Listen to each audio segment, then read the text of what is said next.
The next movie that we watched was called The Bad Nun, and I'm gonna have to explain most of it since you were like gone for most of the movie. And even then, I didn't miss much. No, you didn't miss much. I'll be completely honest. Most of the movie was boring as shit, except for like the middle and like the end. The end was low key really good, but like the middle part, I was like, I don't understand what the fuck's happening. I just wish It's they did so not add boring. that fucking breathing ASMR. Like, I want you to go back and just like kind of have the clip of her like breathing, because it's like if you didn't know that she was stabbed in the neck, it sounds erotic as fuck. Like, I'm sitting here like, no. So we have the Bad Nun, and let me see if I can look up the characters' names because I don't remember them. Aisha, the Bad Nun, Emma Jean. and her friend's name was Imogene, not the Ooh, I Watcher. can't What in the really. world? What?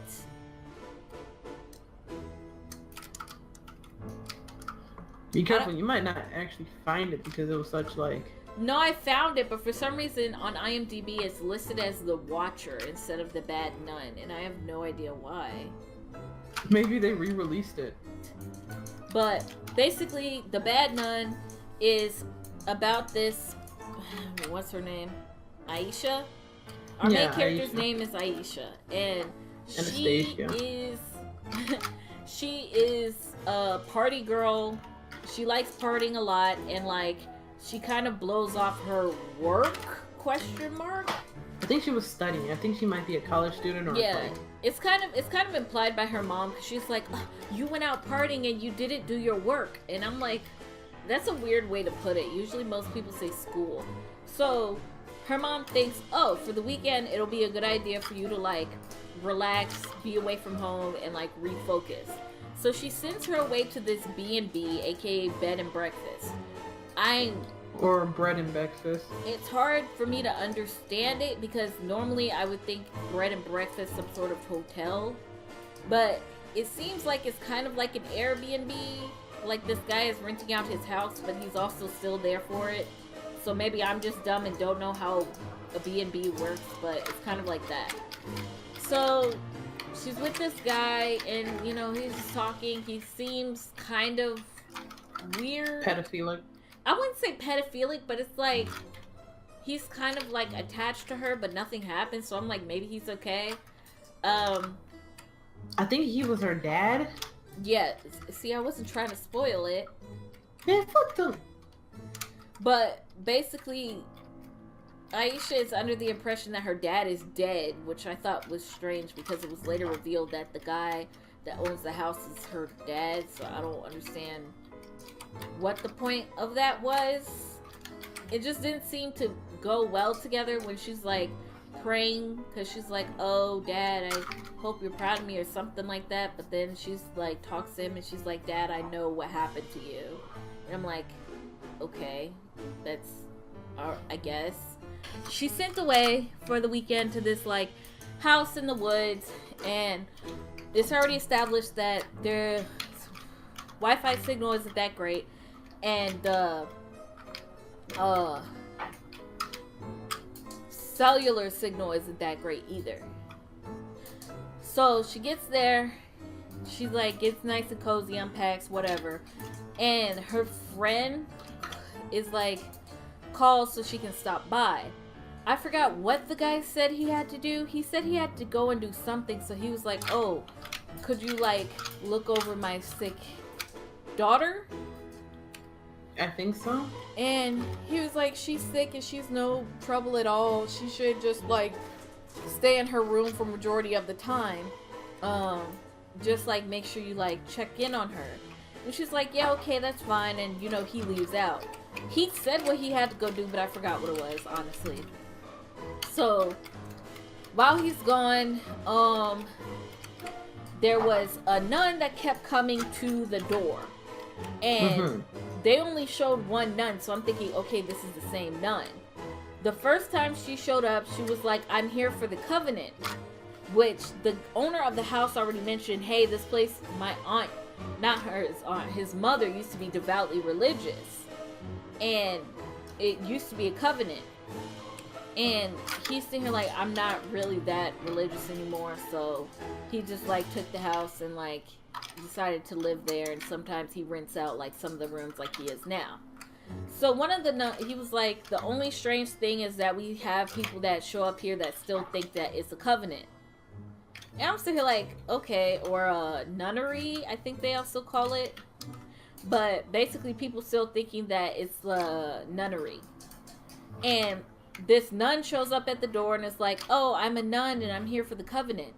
And they go back and forth where the nun's really trying to get in the house, but basically Aisha tells her, no, I'm not the owner of the house, so I can't let you in.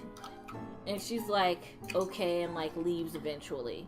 It takes a really long time for her to leave too. Like, I have cookies. You would think she's Jehovah's Witness, if I'm being honest. And there's nothing against Jehovah's Witness, but my God, that exchange that exchange went on for way longer than it like needed to.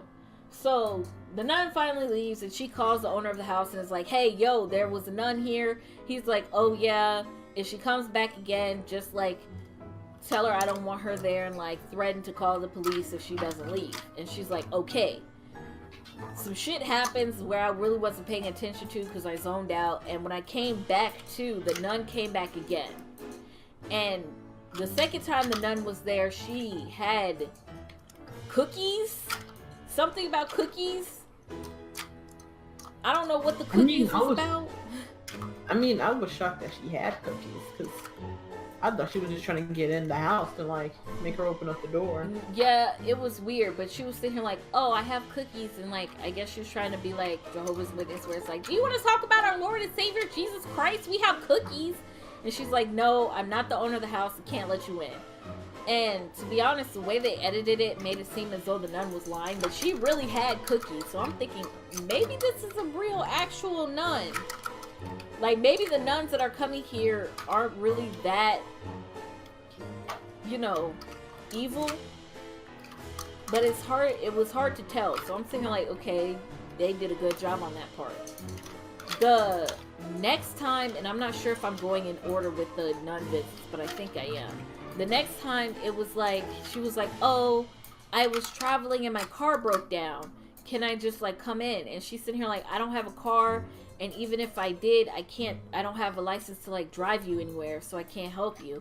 And she's like, I don't need like a car or anything. I just need to use a phone. And she's sitting here like, okay, how about I just call them for you? And she's sitting here like, okay. And then she's like, what number do you want me to call? And she's sitting here like, you're in there alone, aren't you? And I'm sitting here like, oh shit. So then the nun that was like, my car broke down, starts warning her, because she's like, there's a man, you're in danger. And she's like, huh? And she basically, the nun was saying, you're in danger. From the bedroom, I can see a man watching me. And she's sitting here like, no, there's no man up there. It's just a little girl or a little kid or something. She's sitting here like, no, I can clearly see them from right here. There's a man standing in the like bedroom windows watching me. And they go back and forth like that too. Before she was like, have you actually seen the child? And she doesn't answer. And she's sitting here like, if you have, then that's fine. But if you haven't, I think you might be in grave danger. Which, plot-wise, is kind of weird, because it's like, hey, if this nun knows this, I don't know why she fucked off, because she kind of just disappeared after that. Even though the story was that her car broke down, so I don't know what happened there. Maybe they're just sitting here like she just got frustrated, because you know like how you try to help someone and like they not taking your help. Then again, that was a pretty serious situation, so yeah. So she finally goes to like check, and turns out it's her, because she was getting text messages from her friend that was like, oh, I'm here, I'm inside. And she's like, how did you get in the house? And she was like, I just walked in, I guess, or something. Come to find out, her friend is in the bed where the child, quote unquote, should be. And like, she's been like, stabbed, or I don't know what happened to her, but she was just laying there bleeding, kind of like laying down. Which was such a bad prop. So, Come to find out that the nun that's been killing people apparently is the owner of the house. And that's when that's kind of like when you came back. And most of the rest is just like the guy chasing them around, which we'll get into in a bit. But all that happens, and basically the Aisha, who prayed twice in this like nearby church, was saying how her dad was dead, and like she never, I don't think she said she missed him, but she was saying like, oh, I hope you're proud of me and whatnot.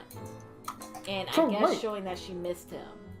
But she never, I don't know if she ever directly said it. I can't remember, man. Half of the movie, because the thing is, the nuns knocking on the door was like so spaced out. And there was like so many scenes where it was just like them walking around, them looking at this thing, them talking to each other about some shit you don't care about. Her watching a movie, her texting her friend, and I'm sitting here like, I'm bored. And I'm not the type of person that gets easily bored by movies. Like, I don't need like high action packed, like, you know, action and explosions and like gritty stuff or loud music and flashing colors. I'm not that sort of person where like I can pay attention to a film without having all that extra shit in the movie. But even I was sitting here like, I'm bored as fuck. What the fuck is going on? Basically, the part where like you came back was like, oh, they revealed the thing about the guy. He chases them around and ends up killing the friend. The girl finally ends up getting outside of the house and like runs over to the church. That's when she kind of figures out that what happened with the nun, aka the homeowner, who, surprise, surprise, is actually her dad. And also the molested little boy. So, the whole... If you would let me get to it. Basically what happened with the guy is that he's the little boy that they showed in the beginning and throughout the rest of the film. And there's this clip where a nun is like having this little boy stand in front of the camera. And she's kind of like cooing and talking to him, where she's like, oh, you're such a big, strong man, and like, you're such a big, strong man and whatnot. He's sitting here like, no, I'm not. And she's sitting here like, yes, you are. And it kind of got annoying just because the editing at where they tried to glitch out the film is like, oh, let's just loop this one little like part of the audio that quickly gets on my nerves. Maybe it's like creepy to someone, but I don't know. And it's just him saying, no, yes you are, no, yes you are, yes you are, yes you are. And come to find out, that little boy was actually like the homeowner, or aka the dad. And he basically got raped by like one of the female nuns there.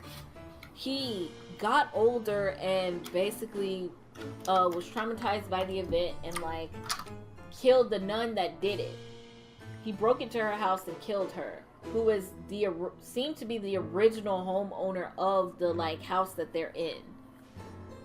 So when that happened, he continued killing, and it seemed as though most of his victims were female. I don't really know what else his victims had in common besides that, but most of his victims seemed female.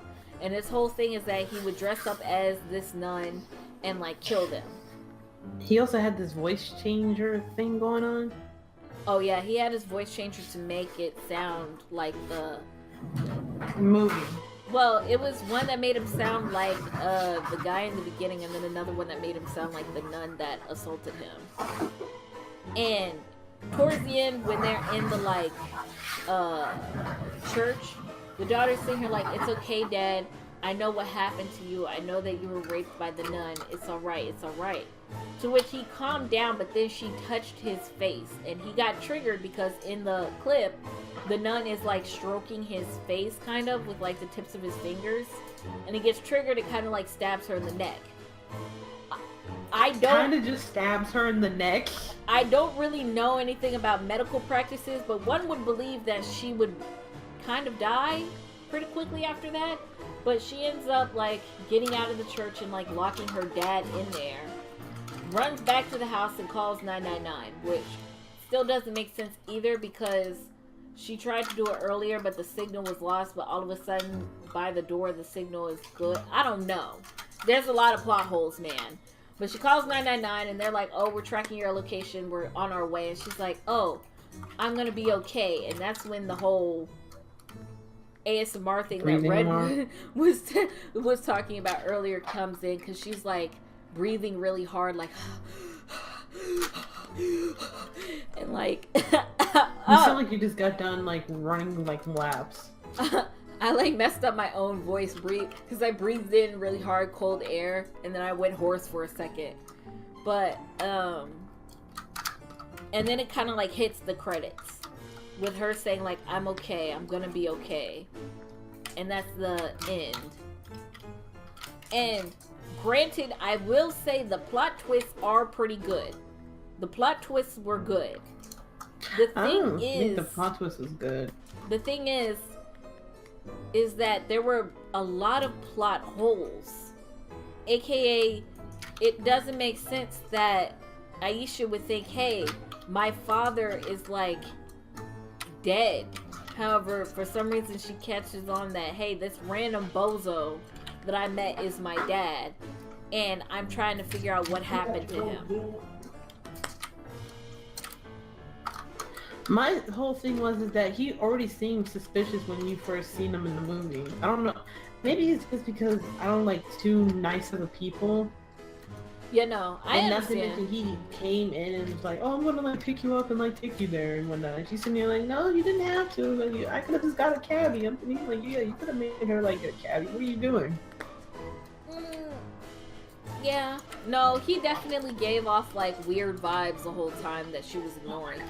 I just think it's strange that the mom decided to send her away to this place where it just so happened that her supposed father lives, and she the transition from her being like, oh, my father is dead, to, oh, this random guy is my father and I have to figure out what happened to him, and now I know, is like, it wasn't a good plot point. At least the transition wasn't.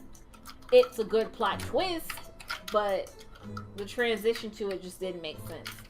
Also, I don't really, and you mentioned this first, but I didn't really understand the whole thing of, if he was raped, how did he end up with the whole kid?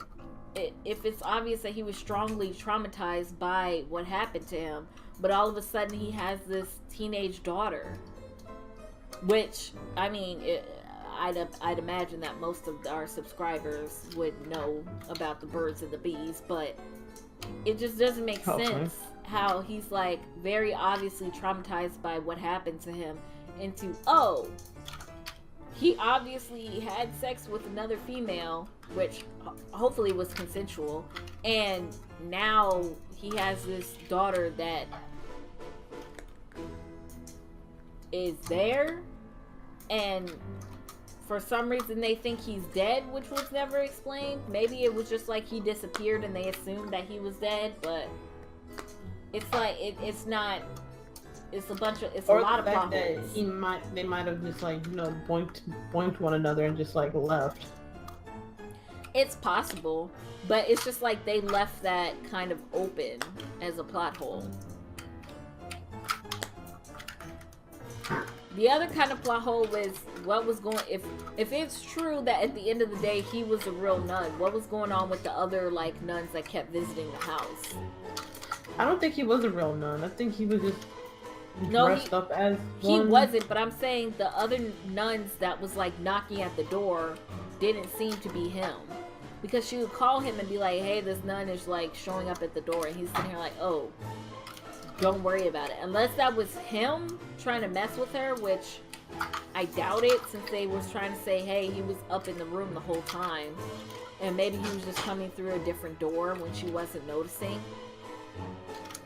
And, like, it's probably interpreted that he stayed there for quite some time to be watching this other nun through the door. So at least one of the nuns that knocked on the door was a real nun. Or at least, like, not him. what I don't understand is why the last nun walked away. If she was like, hey, this girl might definitely be in some sort of danger, but then kind of fucks off and like isn't addressed after that, like maybe you could imply that, hey, maybe she went to go find help or something.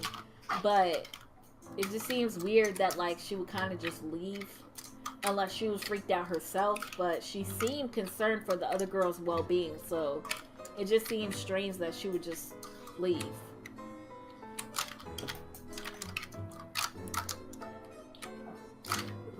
My whole thing with the movie was that it was trying to play into the fact that, hey, he's based off of like being traumatized, but I wouldn't say he didn't seem traumatized, because he was obviously traumatized when he stabbed her in the neck. But another thing was like the way they portrayed him acting in the whole thing, because like he seemed normal then, like when he was out killing the girls or trying to kill the girls, he was like, meow, come out, peekaboo, I see you. I'm thinking like, what are you doing? The part where it's revealed where Dan is actually like off his rocker a bit, and he's all of a sudden has to play this like evil mastermind, the bad guy that's trying to kill him. With all due respect to the actor, he didn't do a very good job. Like, the old man just wasn't very intimidating, so it was kind of hard to believe that, hey, this guy is actually threatening and going to kill someone. It just kind of looked like he was like this old guy that was chasing people around. Like, it looked ridiculous, but not in the terrifying way. It just seems like this is very hard to believe. And there was the scene that you mentioned earlier where like they're hiding in the kitchen, and like maybe they just didn't give him any sort of direction and was just like, just try to be scary, because he starts making these meowing noises and like all these weird noises, random noises, I guess, to try to seem intimidating, but like it doesn't really work. Welcome to my kitchen. I got bananas and avocados and banana and goopla and some shroom.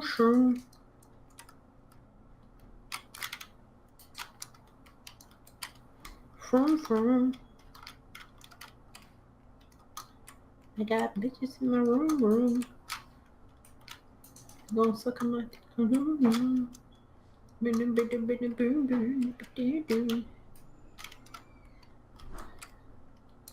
She left me all alone with nothing but my home.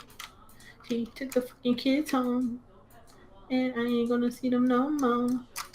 Ugh, not with that rhyme.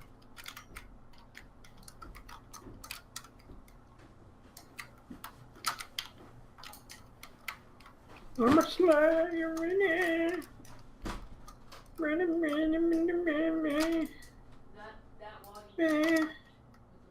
Flopping dick noises. Keyboard edition. Yeah.